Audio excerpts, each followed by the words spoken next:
పిన్నెల్లి రామకృష్ణారెడ్డి సోదరుల అరాచకాలు ఏ స్థాయిలో ఉన్నాయో మనందరికీ తెలుసు. ఇటీవల జరిగినటువంటి ఎన్నికల్లో ఈవీఎంలు బద్దలు కొట్టిన వీడియోలు కూడా మనం చూసాం. అయితే సరిగ్గా ఒక 6 నెలల క్రితం ఇదే ఏడాది మే 24వ తేదీన పల్నాడు జిల్లా గుండ్లపాడుకు చెందిన 2 టీడీపీ నేతల హత్య జరిగింది. అందులో ఒకరు జవిశెట్టి వెంకటేశ్వర్లు, మరొకరు జవిశెట్టి కోటేశ్వరరావు. వీళ్ళిద్దరి హత్య కూడా జరిగింది.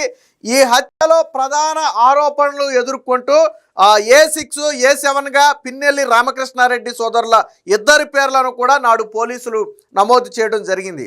అయితే ఈ కేసు నడుస్తున్న సమయంలోనే గతంలో వారికి ముందస్తు బెయిల్ ఇవ్వాలని, పోలీసుల నుంచి రక్షణ కల్పించాలని చెప్పి పిన్నెల్లి సోదరులు హైకోర్టుకు వెళితే హైకోర్టు అందుకు నిరాకరించింది. ఎందుకంటే 2 హత్యలకు సంబంధించినటువంటి తీవ్ర నేరారోపణ ఉన్న కేసు కాబట్టి ముందస్తు బెయిల్ ఇవ్వడానికి నిరాకరించింది. దాన్ని సవాల్ చేస్తూ సుప్రీంకోర్టుకి వెళ్ళారు. సో సుప్రీంకోర్టు ఏం చేసిందంటే మధ్యంతర రక్షణ కల్పించింది. అంటే తదుపరి ఆదేశాలు ఇచ్చే వరకు అదుపులోకి తీసుకోవద్దని చెప్పి పిన్నెల్లి సోదరులకు కొంత ఊరట అయితే కల్పించింది. అయితే ఇదే అదునుగా తీసుకున్నటువంటి పిన్నెల్లి రామకృష్ణారెడ్డి సోదరులు ఇద్దరు కూడా వాళ్ళ పలుకుబడి, ఇన్ఫ్లుయెన్స్ ఉపయోగించి ఏకంగా న్యాయ వ్యవస్థనే మాయ చేసి మోసం చేసే ప్రయత్నం చేశారు. ఇది నిన్న సుప్రీంకోర్టు స్పష్టంగా గమనించింది. ఏ సుప్రీంకోర్టు అయితే వీళ్ళను చెప్పే వరకు అరెస్టు చేయొద్దని రక్షణ కల్పించిందో అదే సుప్రీంకోర్టు మధ్యంతర రక్షణను రద్దు చేస్తూ ఇమీడియట్గా అదుపులోకి తీసుకుని విచారణ చేయాలని చెప్పి పోలీసులను ఆదేశించింది. ఎందుకంటే వీళ్ళు బయట ఉంటే ఎంత ప్రమాదము అనేది నిన్న సుప్రీంకోర్టు కళ్ళకి కట్టినట్టుగా కొన్ని వ్యాఖ్యలు చేయడం ద్వారా చెప్పింది. విషయం ఏంటంటే ఇదే కేసుకు సంబంధించి సిఆర్పిసి 161 కింద ఇచ్చినటువంటి స్టేట్మెంట్ కాపీలను పిన్నెల్లి రామకృష్ణారెడ్డి సోదరులు సంపాదించారు. దీని మీదే కోర్టు తీవ్ర ఆగ్రహం వ్యక్తం చేసింది. చట్టపరంగా, న్యాయపరంగా ఆ స్టేట్మెంట్లు అనేవి నిందితుల వద్దకు వెళ్ళకూడదు. అవి పోలీసుల వద్ద, న్యాయవాదుల వద్ద మాత్రమే, జడ్జిల వద్ద మాత్రమే ఉండాలి. వాళ్ళు మాత్రమే దాన్ని పరిశీలించాలి. కానీ అలాంటి 161 స్టేట్మెంట్ను వీళ్ళు సేకరించారు అంటే బయట ఏ స్థాయిలో ఇన్ఫ్లుయెన్స్ ఉపయోగిస్తున్నారనేది మాకు అర్థమైంది. ఇలాంటి ఇన్ఫ్లుయెన్స్ ఉపయోగించి ఏకంగా సాక్ష్యాలను తారుమారు చేయగల సమర్థత ఉన్నటువంటి వీళ్ళు ఎట్టి పరిస్థితుల్లో బయట ఉండకూడదని చెప్పి నిన్న సుప్రీంకోర్టు ఆగ్రహం వ్యక్తం చేస్తూ వీరిని అదుపులోకి తీసుకోవాలని చెప్పింది. వీళ్ళ తరపు వచ్చినటువంటి లాయర్ పదే విజ్ఞప్తి చేసే ప్రయత్నం చేసినప్పటికీ కూడా సుప్రీంకోర్టు అందుకు నిరాకరించింది. పైగా లాయర్ని కూడా నిలదీసింది. అసలు మీకు 161 స్టేట్మెంట్ ఎలా వచ్చింది? ఎందుకంటే అదే కాపీని వీళ్ళు సుప్రీంకోర్టులో సబ్మిట్ చేశారు. తీసుకోవడమే తప్పంటే తీసుకున్న కాపీని మళ్ళీ సుప్రీంకోర్టులో సబ్మిట్ చేశారు. ఎలా సబ్మిట్ చేస్తారు? మీరు 161 స్టేట్మెంట్ కాపీని ఏ రకంగా పొందినా అది తప్పే. న్యాయవాదిగా మీకు ఆ విషయం తెలుసు. మరి అలాంటప్పుడు ఎలా 161 తీసుకున్నారంటే దీన్ని మేము కోర్టు ద్వారానే తీసుకున్నామని ఆ పిన్నెల్లి సోదరుల లాయర్లు చెప్పే ప్రయత్నం చేసినా సుప్రీంకోర్టు నిరాకరించింది. కోర్టు మాత్రం ఎలా ఇస్తుంది? కోర్టు అసలు ఎట్టి పరిస్థితుల్లోనూ ఇవ్వదు. మీకు ఇవి పోలీసులు ఇచ్చుంటారు. అంటే పోలీసుల్లో కొంతమంది మీకు సహకరించి ఉంటారు. అంటే పోలీసు వ్యవస్థను మీరు మేనేజ్ చేయగలిగే స్థాయిలో ఉన్నారు కాబట్టి కేసును కూడా తారుమారు చేయగలరు. కాబట్టి ఇలాంటి వాళ్ళు బయట ఉండటం కంటే లోన ఉండటమే కరెక్ట్ అని చెప్పి వెంటనే అదుపులోకి తీసుకోవాలని ఆదేశాలు ఇస్తే చివరికి విచారణ అనంతరం ఎవరైతే ఈ సోదరులిద్దరి తరపున పాల్గొన్న లాయర్లు ఉన్నారో వాళ్ళు పదే ప్రాధేయపడితే లొంగిపోవటానికి 2 వారాల గడువు అయితే ఇచ్చింది. దీనికి సంబంధించిన వార్త అయితే వచ్చింది. ఒకసారి చూద్దాం. జంట హత్య కేసులో పిన్నెల్లి సోదరులకు ఎదురు దెబ్బ. ముందస్తు బెయిల్ నిరాకరించిన సుప్రీంకోర్టు గతంలో ఇచ్చిన మధ్యంతర ఉపశమనం రద్దు, 2 వారాల్లో లొంగిపోవాలని ఆదేశం. పోలీసు వ్యవస్థ నిందితులకు అండగా ఉంటుందని వ్యాఖ్య. ఎందుకంటే కొంతమంది పోలీసులు వారికి సహకరించినట్టుగా సుప్రీంకోర్టు అనుమానం వ్యక్తం చేసింది. శక్తివంతులైన మిమ్మల్ని అరెస్టు చేయరని మీకు కూడా తెలుసు. అలాంటప్పుడు లొంగుబాటుకు గడువెందుకంటూ తీవ్ర ఆక్షేపణ. మీరు పోలీసు వ్యవస్థనే మేనేజ్ చేసే స్థాయిలో ఉన్న మిమ్మల్ని పోలీసులు అరెస్టు చేయరు. ఆ విషయం మీకు కూడా తెలుసు. కానీ మళ్ళీ దీనికి గడువు కావాలని అడగటం ఎందుకని చెప్పి ఒక రకంగా అసహనం కూడా వ్యక్తం చేసింది.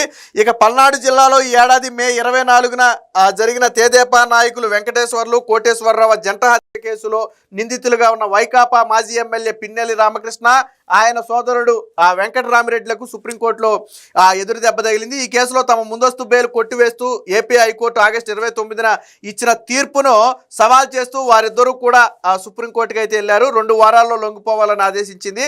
అసలు విషయం ఏంటంటే ఛార్జ్ షీట్లు కూడా దాఖలు కాకముందే నిందితులకు 161 స్టేట్మెంట్లు, కేసు డైరీలోని విషయాలు తెలియటం పట్ల ధర్మాసనం ఆశ్చర్యం వ్యక్తం చేసింది. నిందితుల పరపతి తమను ఆశ్చర్యకితుల్ని చేస్తున్నట్లుగా పేర్కొన్నారు. వారికి పోలీసు వ్యవస్థ అండగా ఉంటుందని, అందుకే వారికి కావాల్సిన అన్ని డాక్యుమెంట్లు ముందుగానే అందజేశారని ఆక్షేపించింది. రాష్ట్రంలో శక్తిమంతులుగా ఉన్న మిమ్మల్ని పోలీసులు అరెస్టు చేయబోరని మీకు కూడా తెలుసని, అలాంటప్పుడు లొంగిపోవడానికి గడువు అడగడం దేనికని వ్యాఖ్యానించింది.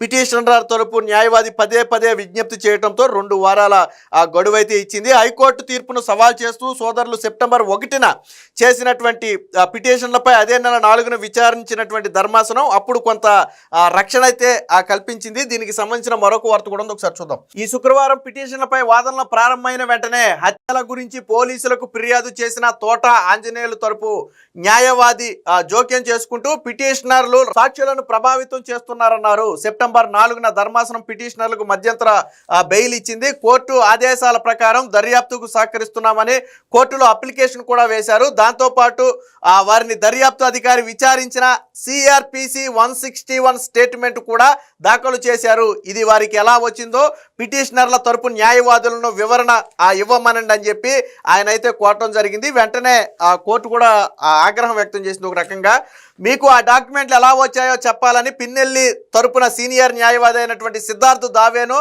జస్టిస్ సందీప్ మొహతా ప్రశ్నించారు. కోర్టు తమకిచ్చిందని ఆయన బదులుగా న్యాయమూర్తి విభేదించారు.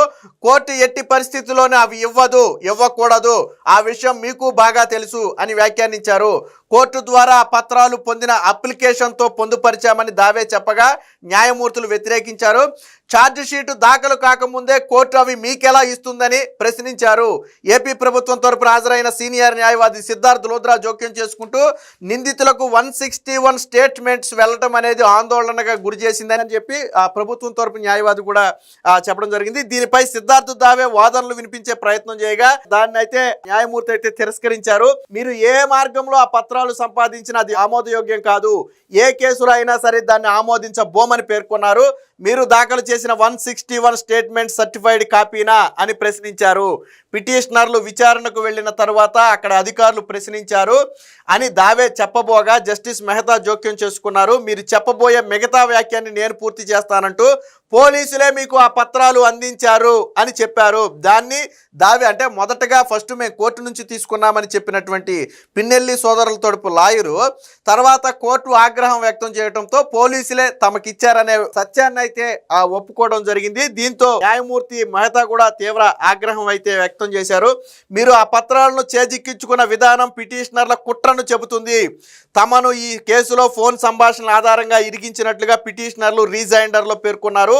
కేసు డైరీలో ఉన్న సంక్లిష్ట విషయాల గురించి మీకెలా తెలుసు? అసలు ఫోన్ సంభాషణ ఆధారంగా వాళ్ళని ఇరికించారని మీకెలా తెలుసు? ఎలా తెలుసు అంటే కేసు డైరీ వాళ్ళ చేతికి వెళ్ళింది. సో కోర్టు చెప్పింది కూడా అదే. ఈ విషయాల మీద నిలదీశారు. ఇందువల్ల ఇది ముందస్తు బెయిల్ ఇచ్చే కేసు కాదని పిటిషనర్లను కస్టడీలోకి తీసుకుని విచారించాల్సిందేనని స్పష్టం చేశారు. తమ పొరపాటుకు చింతిస్తున్నామని దావే చెప్పగా ఇది పొరపాటు కాదు, నిందితులకున్న పరపతిని చూసి మేమే ఆశ్చర్యపోతున్నాం అని న్యాయమూర్తి వ్యాఖ్యానించారు.